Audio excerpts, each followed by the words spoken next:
എന്നെ വെറുതെ ചീത്ത പറയരുത് കേട്ടാ. ഞാനൊരു ദോഷവും അമ്മയ്ക്ക് ചെയ്തിട്ടില്ല. പിന്നെ അമ്മയുടെ മകൻ്റെ സ്വഭാവം അങ്ങനെയാ, ആരോടും മിണ്ടില്ല.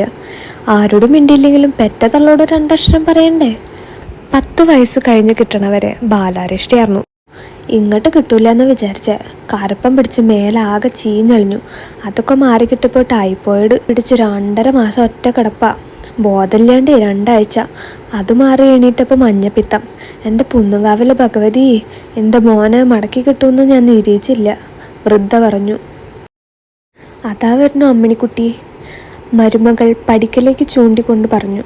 അമ്മിണിക്കുട്ടി തൻ്റെ നീലപ്പാവാട അല്പം പൊക്കി കാൽവണ്ണങ്ങൾ വെളിപ്പെടുത്തിക്കൊണ്ട് മുറ്റത്തേക്ക് നടന്നെത്തി. അവളുടെ അല്പം ചെമ്പിച്ച മുടി നിയന്ത്രണം വിട്ട് അവളുടെ മുഖത്തിനു ചുറ്റും പറന്നു. എന്താ അമ്മിണിക്കുട്ടി, നിന്റെ മുടിയിലൊക്കെ ചെമ്മണ്ണാണല്ലോ, മണ്ണിൽ പരണ്ട് വീണോ? കുട്ടിയുടെ അമ്മ ചോദിച്ചു. ആ, എന്നെ ഒരു കുട്ടി മണ്ണിൽ തള്ളിയിട്ടു, അമ്മിണിക്കുട്ടി പറഞ്ഞു.